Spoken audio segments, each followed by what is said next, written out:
El coronavirus nos ha mantenido encerrados en nuestras casas y nos ha mantenido alejados de todo tipo de contacto físico con otras personas. En estos meses de pandemia, la virtualidad me ha permitido comunicarme con dos de mis mejores amigos que viven en diferentes partes del Perú. Pepito, quien está haciendo un voluntariado en un área protegida en Loreto, y Pepita, quien vive en Huancayo ya hace unos años con su familia.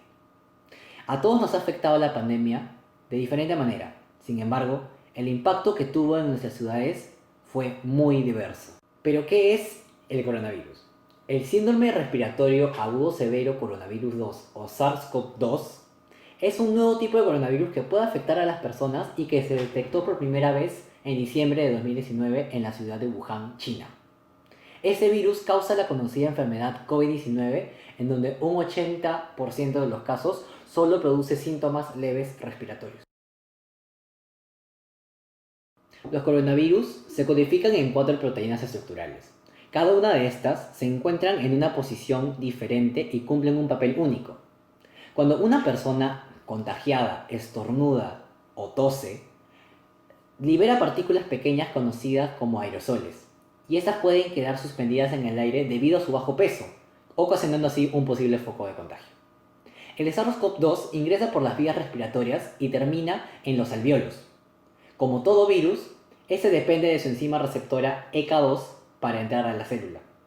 Un proceso que está dividido en 6 partes: en absorción, penetración, decapsidación, síntesis, ensamblaje del virus y liberación. El Perú es un país mega diverso y muchos departamentos cuentan con diferentes pisos altitudinales. Como era de esperarse, el COVID-19 llegó a todos los rincones del país, pero no de manera uniforme. De acuerdo a las investigaciones de MINSA, se ha registrado que los departamentos que se encuentran a una mayor altura han presentado un número mucho menor de casos positivos de COVID-19. Los bajos niveles de incidencia que se han registrado en departamentos como Huancavelica, Puno, Apurímac, Ayacucho o Cusco son datos muy importantes que se han puesto bajo investigación y se deberá de determinar si la altitud constituye una barrera geográfica natural a la propagación del virus. Entonces, ¿existirá una correlación entre la altura y la tasa de incidencia de COVID-19?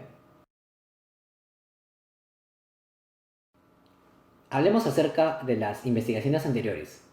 En este gráfico que estoy presentando aquí, fue uno elaborado y utilizado en la revista Respiratory Physiology and Neurobiology, en donde se busca confirmar si es que a mayor altura el número de contagios de coronavirus es menor, llevado a cabo por el investigador boliviano Zubieta Calleja. En el gráfico observamos un mapa de China por provincias. Los puntos azules esparcidos corresponden a casos positivos de coronavirus. Las zonas más verdes son los departamentos que se encuentran a una altitud de entre 1000 y 2000 metros, como la región de Wuhan, y vemos que presentan un número de puntitos extremadamente alto, mientras que las zonas que presentan un color marrón, claro y oscuro, son zonas a un nivel de altura mayores a los 4000 metros, como la región del Tíbet. El número de puntos aquí es muchísimo menor. Entonces, ¿a qué se debe esta clara disminución en casos positivos? Existen 3 factores que se sugirieron en el estudio que posiblemente genere una disminución en la propagación del virus en la altura. Primero, existe una teoría establecida por los mismos autores que sugiere que las personas que viven a una mayor altura tienen una menor cantidad de receptores ECA2 en su organismo. La entrada del virus depende de la unión entre las proteínas del virus y los receptores celulares. En el caso de SARS-CoV-2, la proteína S de su envoltura celular del virus interacciona con el receptor ECA2 en la superficie de la célula. Por lo tanto, si hay una cantidad menor de estos receptores, la probabilidad de entrada del virus disminuye. Segundo, la radiación solar. Este puede ser un factor clave en departamentos a 3000 metros sobre el nivel del mar para que el COVID-19 sea menos agresivo, ya que funciona como un esterilizador natural.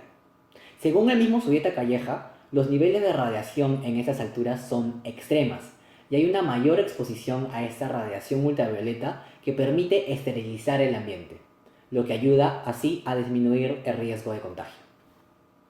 Y por último, la capacidad pulmonar. La gente que ya sea adecuado a ambientes donde hay una mayor altura, presentan cambios biológicos como un aumento de la ventilación pulmonar, un mayor nivel de hemoglobina en la sangre, la elevación de la capacidad difusora de los pulmones, como asimismo una riqueza vascular de los tejidos y un aumento de la capacidad de las células para utilizar oxígeno debido a la presión en estos lugares. Y así, esos rasgos biológicos les permitirá resistir de mejor manera a las personas los posibles efectos del COVID-19. Sin embargo, ¿cómo tener la certeza de que todo esto es cierto?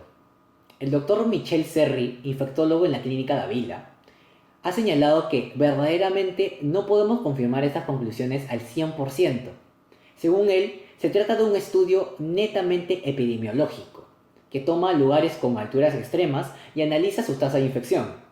Por lo tanto, es un poco apresurado decir que la altura sí disminuye el riesgo de infección o que tienen menos complicaciones, ya que se tratan de datos estadísticos. Estos requerirán de un mejor análisis, presencia de cuarentena, funcionamiento de las medidas sanitarias, como el distanciamiento social, el uso de mascarilla, entre otros. Aún así, si tomamos los datos de la población total y el número de infectados por coronavirus en cada departamento del Perú, al momento de calcular su tasa de incidencia, obtenemos un resultado sumamente interesante si lo interpretamos en gráficos. En este gráfico que estoy presentando aquí, cada punto naranja que podemos apreciar representa uno de los 25 departamentos del Perú, estando ordenados de menor a mayor altura de izquierda a derecha. En él podemos notar que a una altura aproximadamente de 0 metros, la tasa de incidencia es de aproximadamente 2,95% a 3%. Sin embargo, una vez llegamos a 1000 metros, apreciamos que la tasa de incidencia aumenta hasta alrededor de 4% hasta 6%. Pero, una vez llegamos a 2000 metros sobre el nivel del mar, el porcentaje de la tasa de incidencia comienza a disminuir en forma general, llegando aproximadamente a un 2,10%, seguidamente a 3000 metros a un 2%, luego a 4000 metros aproximadamente a un 1,9%, mientras a 5000 es aproximadamente 1,75% y finalmente ya a 6000 metros sobre el nivel del mar es de 1,6% aproximadamente. Esto, por lo tanto, demuestra que existe una correlación negativa entre la tasa de incidencia y la altura en metros, evidenciando que a mayor altura la tasa de incidencia es menor. Luego se organizaron los datos para una mejor comprensión en el siguiente gráfico, en el cual se establecieron 4 rangos de altura en donde se ubicaron los 25 departamentos. Aquí podemos apreciar que en el eje X se encuentran los 4 rangos de altura formulados y en el eje Y se encuentra el promedio de tasa de incidencia de los departamentos encontrados en cada rango de altura. Vemos que de 0 a 3000 metros existe un promedio de 2,645% aproximadamente de tasa de incidencia. En el rango de 3001 a 4000 existe un promedio de 1,375%. En el rango de 4001 a 5000 metros existe un promedio de aproximadamente 1,42%.